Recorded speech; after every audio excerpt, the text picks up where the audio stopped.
연약함 가지고 수많은 눈물의 시간 속에서 믿음으로 주를 보내 수많은 사람들 주를 따르네 자신의 연약함 가지고 수많은 눈물의 시간 속에서 믿음으로 주를 보내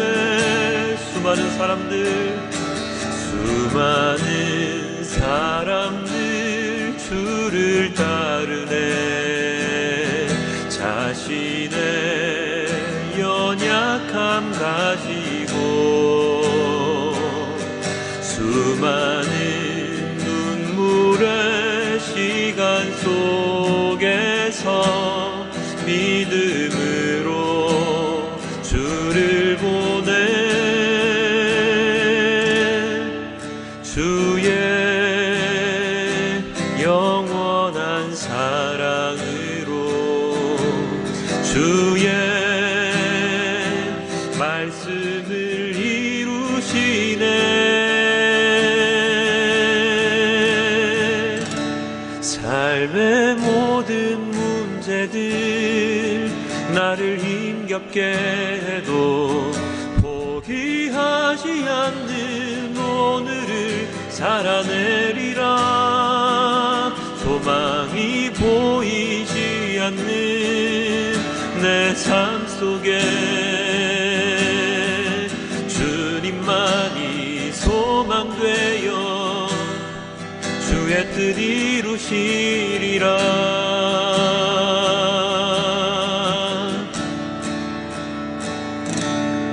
내 앞에 놓여진 상황 속에서 이겨낼 힘조차 없을 때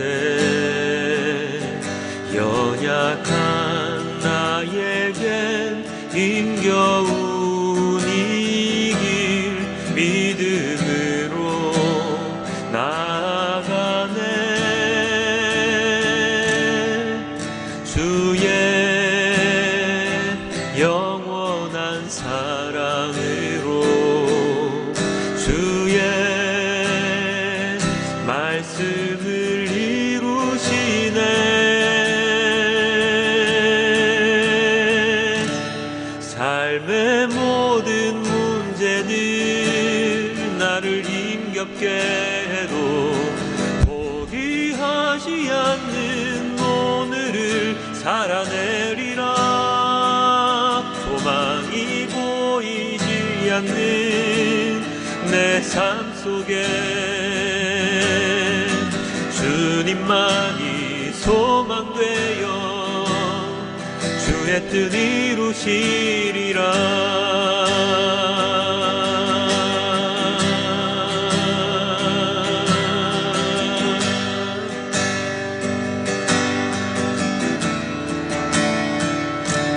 삶의 모든 문제들 나를 힘겹게 해도 포기하지 않는 오늘을 살아내리라 소망이 보이지 않는 내 삶 속에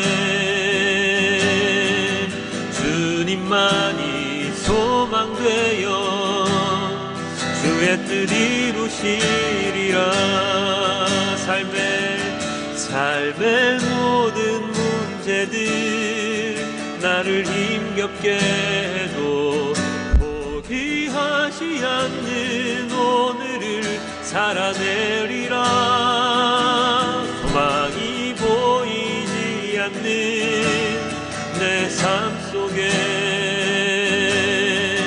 주님만이 소망되어 주의 뜻 이루시리라 주님만이 주의 뜻 이루시리라.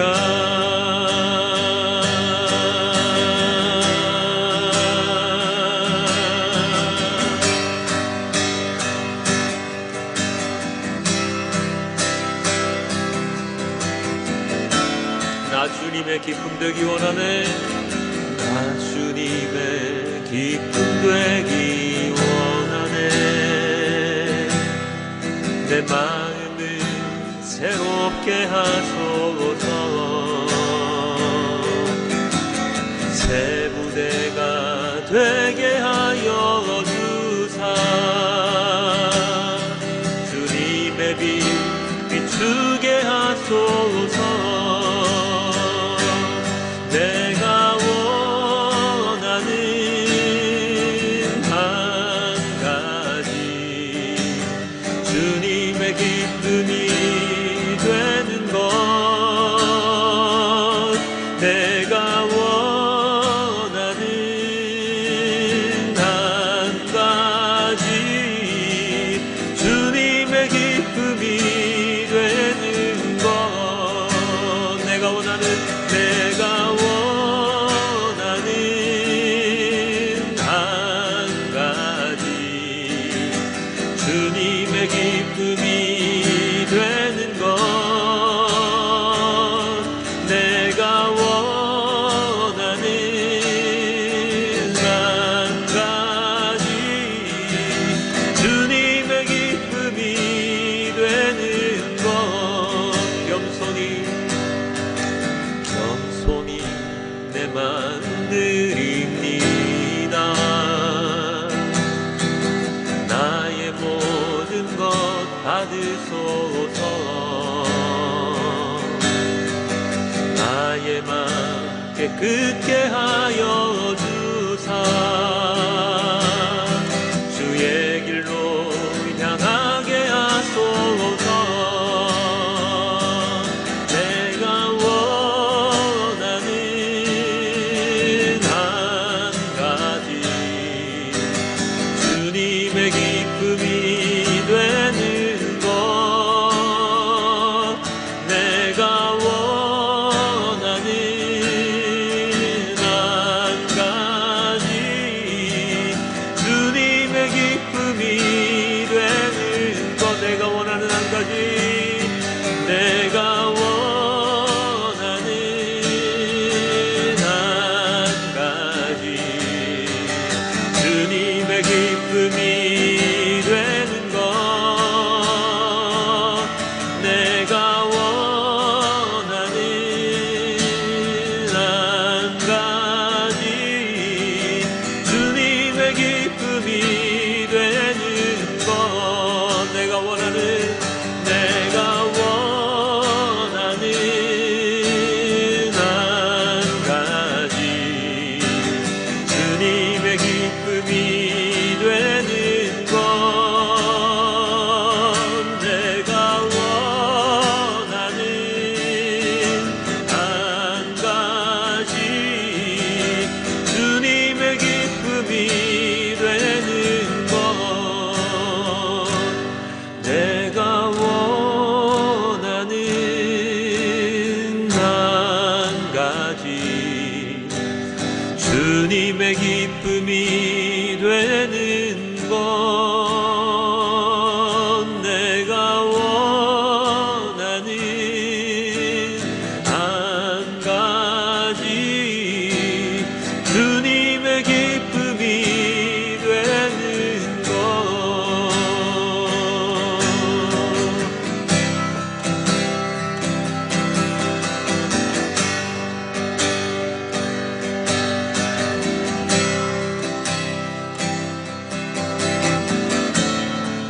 십자가를 참으시. 십자가를 참으시. 어린 양 예수 내 죄 씻어주시고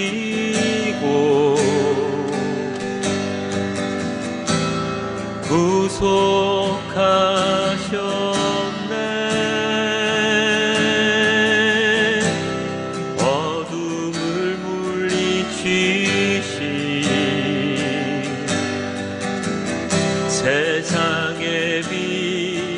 예수 영광의 빛 비추사 자유케 하시네.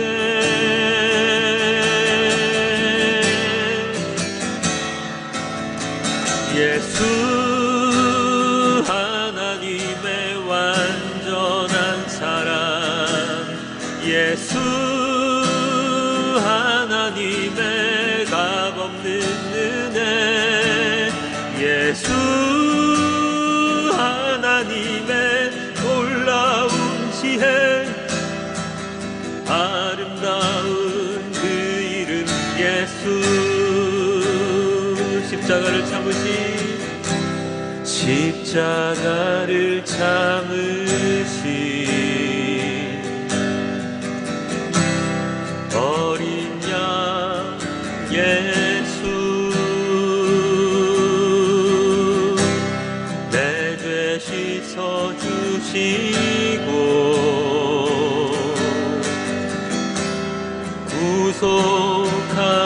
구속하셨네. 어둠을 물리치신 세상의 빛 예수, 영광의 빛 비추사 자유케 하시네.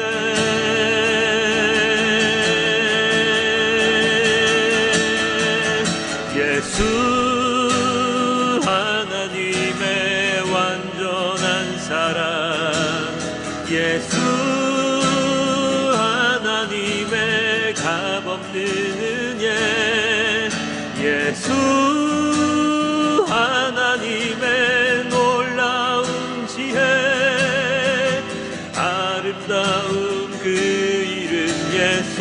예수 하나님의 완전한 사랑, 예수 하나님의 완전한 사랑, 예수 하나님의 값없는 은혜, 예수 하나님의 놀라운 지혜, 아름다운 그 이름 예수. 예수 하나님의 완전한 사랑, 예수 하나님의 완전한 사랑, 예수 하나님의 값없는 은혜, 예수 하나님의 놀라운 지혜, 아름다운 그 이름 예수. 주 같은 분은 없네. 주 같은 분 없네. 주께 영광 돌리세, 주께 영광 돌리세. 주 같은 분 없네. 주께 영광 돌리세, 주께 영광 돌리세, 주께 영광 돌리세.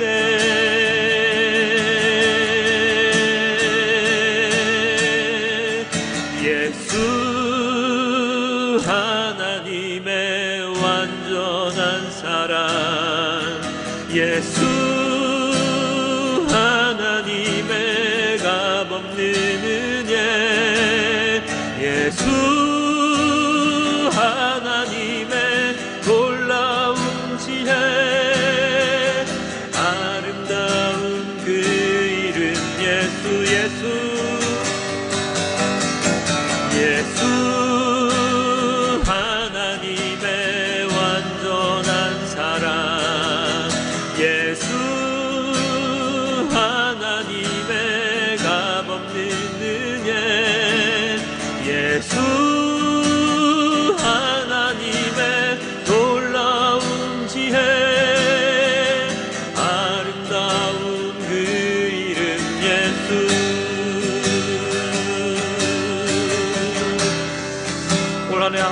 아버지 말씀대로 살아가겠노라고, 우리를 위해 십자가에 죽으신 예수님을 찬양하겠노라고 우리 함께 고백하며 주님께 기도드리겠습니다. 함께 기도합니다.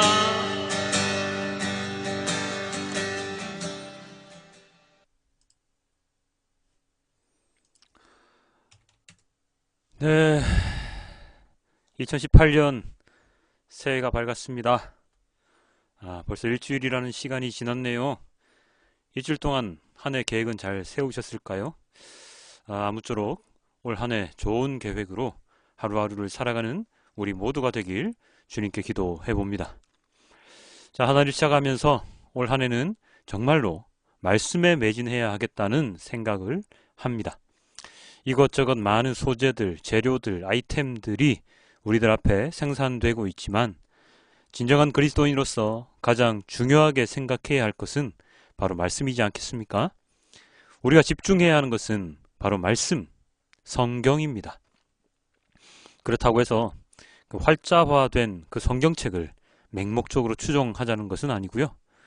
우리에게 전해지고 그리고 앞으로도 전해질 하나님의 말씀을 나의 것으로 만들고 그 말씀을 이해하고 그 말씀에 따라 살아가려는 노력을 해야 한다는 것입니다.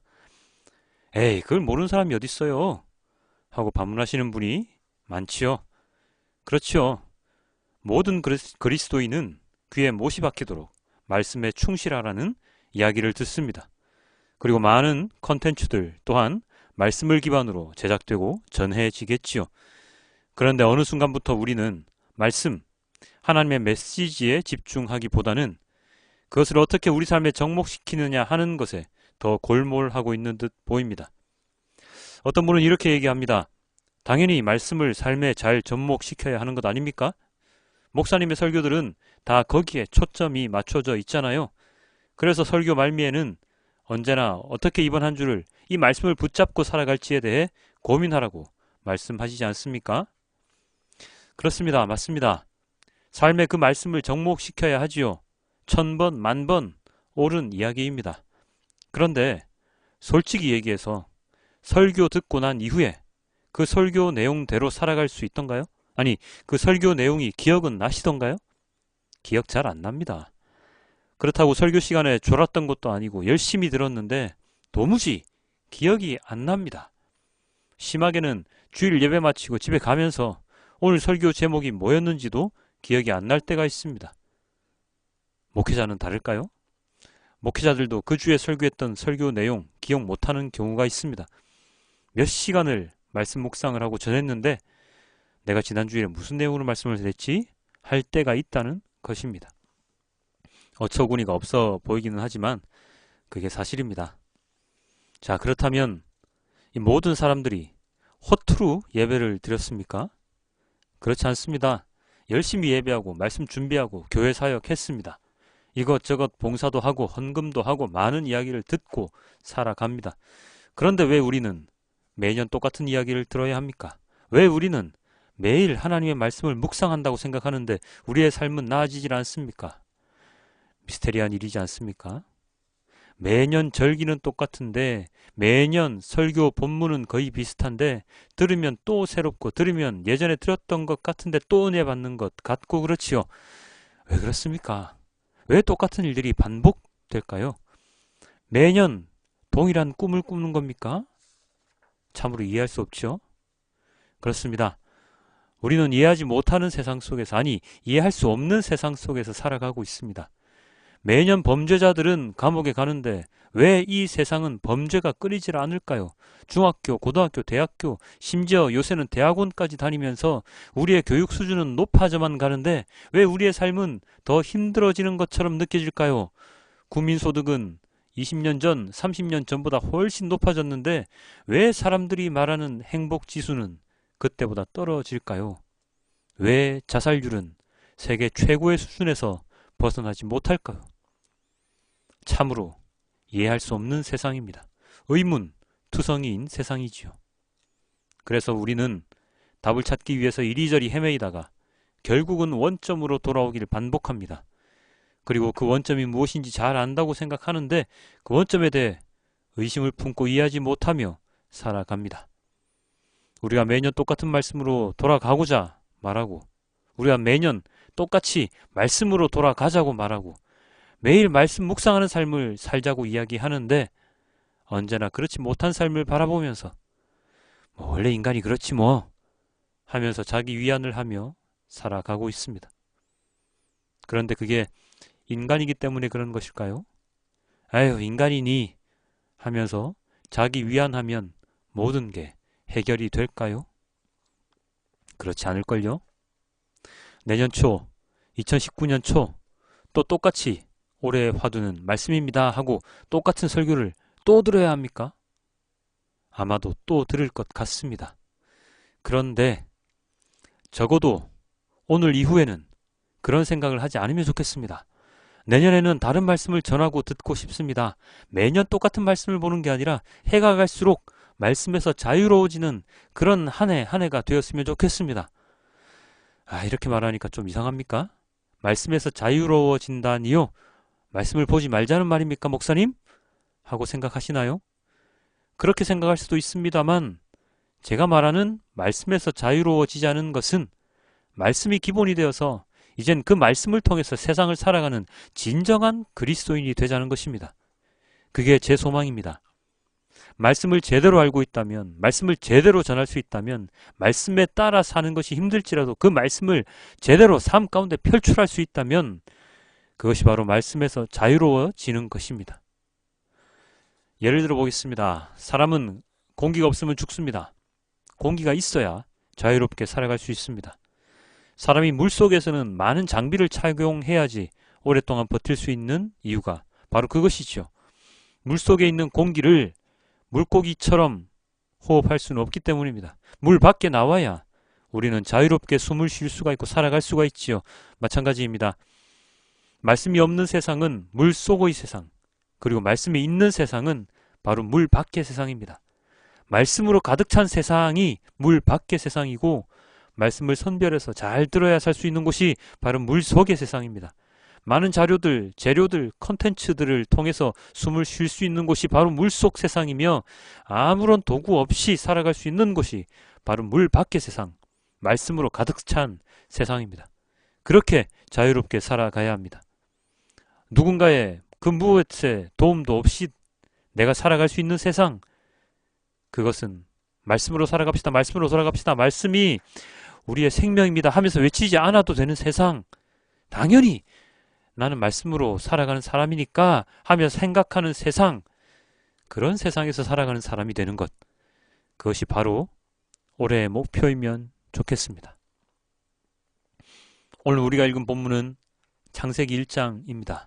너무나도 잘 아는 본문이죠. 1절에 무엇이라고 기록이 되어 있습니까? 개역 개정 성경 이렇게 되어 있죠. 태초에 하나님이 천지를 창조하시니라. 그렇지요. 그리스도인이라면 적어도 교회를 한 번이라도 다녀본 사람이라면 이 구절을 알지 못하는, 외우지 못하는 사람은 없겠지요. 이 구절을 의심한다거나 이 구절을 믿지 못하는 사람은 그리스도인이라 할 수 없습니다. 학문적으로 깊이 들어가고 말고를 떠나서 이 구절에 대해 못 믿겠다면 그는 그리스도인이라 할 수 없습니다. 그런데 새해 첫 말씀이 바로 이 구절입니다. 이것은 무엇을 의미하겠습니까? 이 구절이 우리에게 가장 중요하다는 것을 의미하죠. 이 구절을 메시지 성경으로 보면 이렇게 번역이 되어 있습니다. 모든 것의 시작은 이러하다. 하나님께서 하늘과 땅을 창조하셨다. 태초에 라는 말이 무엇으로 번역되었습니까?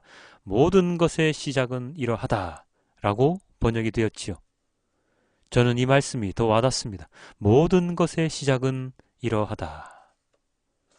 우리는 시작을 잘 알아야 합니다. 모든 일의 종은 바로 시작이 중요하죠. 시작이 어떻게 되었는가, 출발선이 어디였는가, 어떤 생각을 가지고 시작하였는가에 따라 그 이후에 모든 것이 바뀔 수가 있습니다. 자, 모든 것의 시작은 이러합니다. 무엇입니까? 바로 하나님께서 하늘과 땅을 창조하신 바로 그 사건이 시작입니다. 그 시작 이후에 현재의 우리가 있습니다. 이것을 부정하든 긍정하든 저는 이것을 믿습니다. 하나님께서 모든 것의 시작을 진행하셨다는 것, 이 시작점을 우리는 잊지 말아야 합니다. 모든 것의 시작은 이러하다.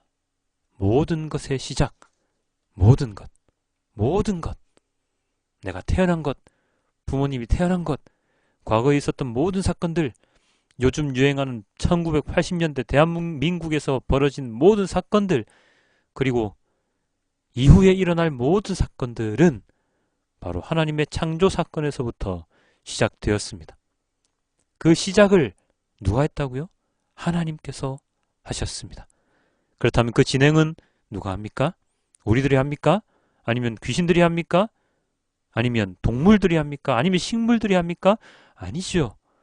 내가 시작을 했으면 내가 진행하는 것처럼, 내가 시작을 했으면 내가 끝내는 것이 맞지요? 동일하게 하나님께서 시작하신 모든 것은 결국은 누구의 손으로? 바로 하나님의 손으로 진행되며 하나님의 손으로 끝날 것입니다.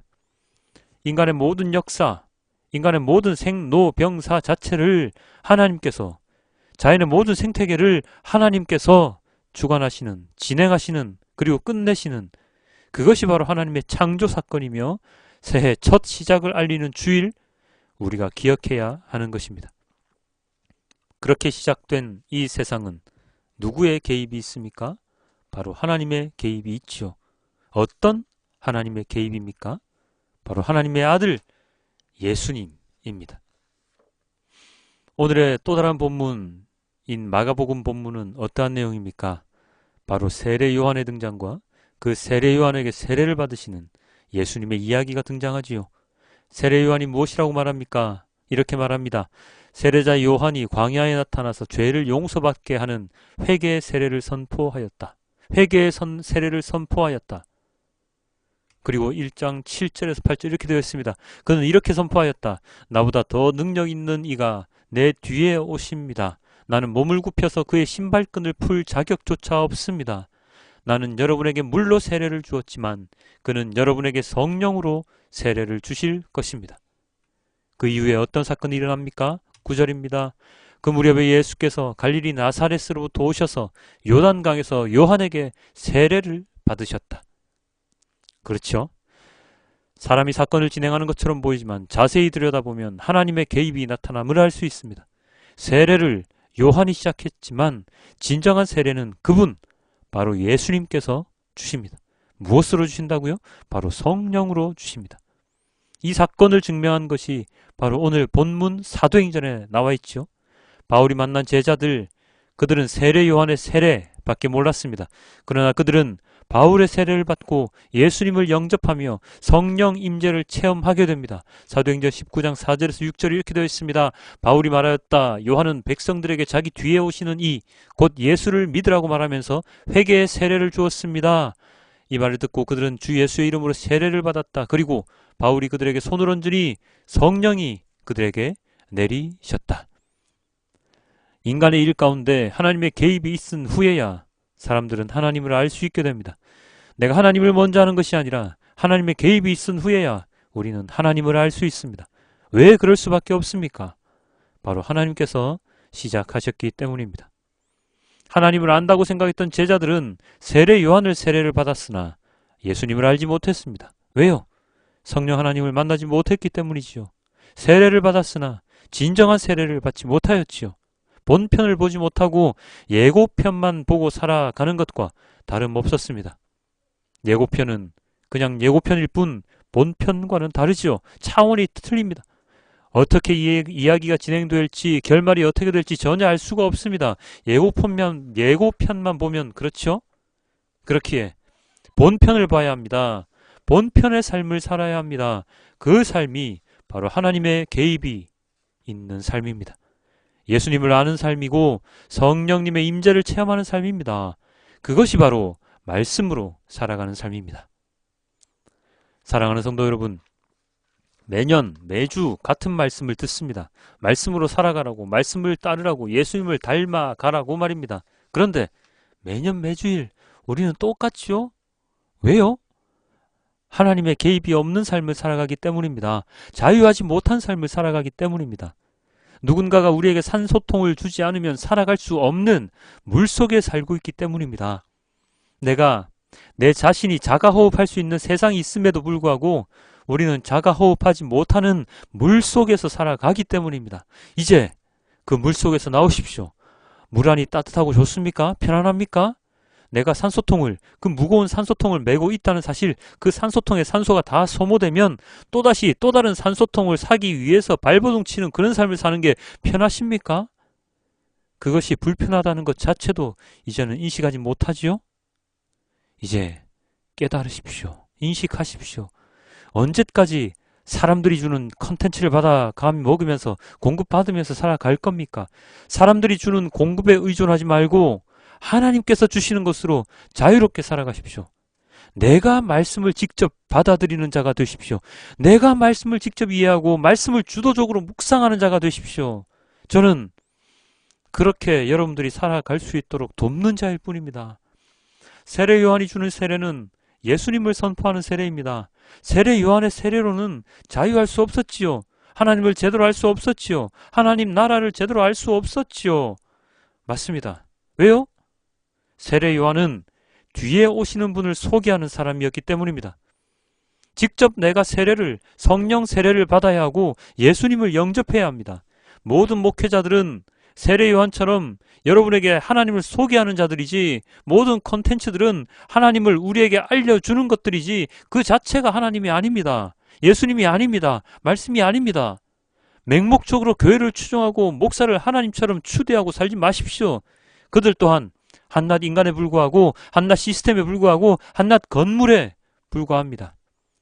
내가 말씀을 붙잡고 이해하고 묵상하는 자가 되십시오. 누구의 도움으로 살아가는 자가 아니라 자유롭게 말씀을 마시면서 살아가는 자가 되십시오. 왜요? 모든 것의 시작을 하나님께서 하셨기 때문에 그렇습니다. 모든 것의 시작은 이러하다. 하나님께서 하늘과 땅을 창조하셨다. 이것을 누군가에게 전해 듣지 마시고 직접 보고 느끼고 체험하고 믿으십시오. 그 말씀, 창세기 1장 1절만 그렇게 이해하고 암송하지 마시고 그 뒤에 나오는 모든 말씀을 직접 이해하고 따르십시오. 우리들 목회자들은 그저 설명하는 자들, 소개하는 자들 밖에 안 됨을 잊지 마십시오. 시험은 여러분이 치는 것이지 목회자들이 대신 쳐줄 수 없습니다. 내가 시험을 망친 것이 잘못 가르친 선생 때문입니까? 물론 그 선생의 책임이 있을 수도 있지만 100% 선생 책임이라고 말할 수는 없습니다. 내가 못했기 때문에, 내가 공부를 안 했기 때문에 시험을 잘못 친 것이죠. 마찬가지입니다. 나의 삶은 내가 책임져야 합니다. 나의 인생은 내가 살아가는 것입니다. 그 책임, 살아가는 길에 하나님께서 개입하시는 삶이 되어야 합니다.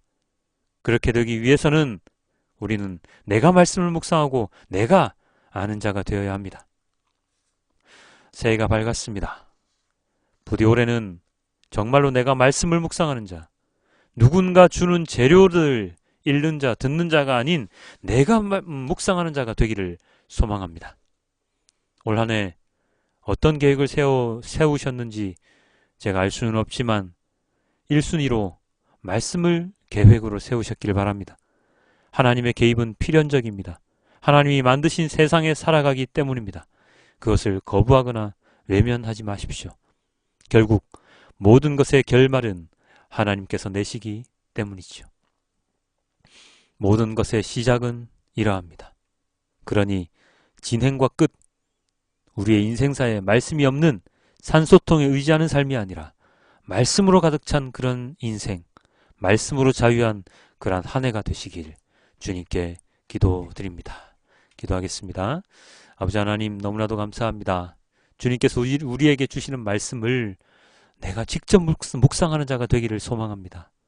그 누군가가 들려주는 것이 아니라 내가 직접 말씀을 보고, 내가 직접 말씀을 이해하고, 내가 직접 말씀을 체험하고, 내가 직접 말씀대로 살아가는 자가 되기를 소망합니다.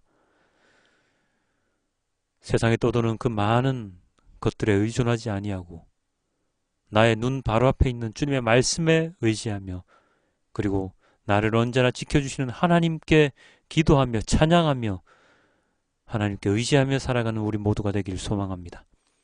2018년 시작되었습니다. 2018년의 마지막 날에 또다시 후회하는 삶이 아니라 하나님의 복된 그 은혜를 언제나 찬양하며 감사하며 한 해를 끝마치는 그런 한 해가 될 수 있도록 올 한 해를 붙들어 주시옵소서. 작은 마을 교회 주님 새롭게 또다시 시작을 합니다. 하나님께서 개입하여 주시고 하나님의 말씀으로 가득 찬 교회가 될 수 있도록 세상의 시스템으로 돌아가는 것이 아니라 하나님의 말씀으로 돌아가는 그러한 교회가 될 수 있도록 아버지 하나님 인도하여 주시옵소서. 이 모든 말씀 우리 주 예수 그리스도 이름으로 기도드렸습니다. 아멘.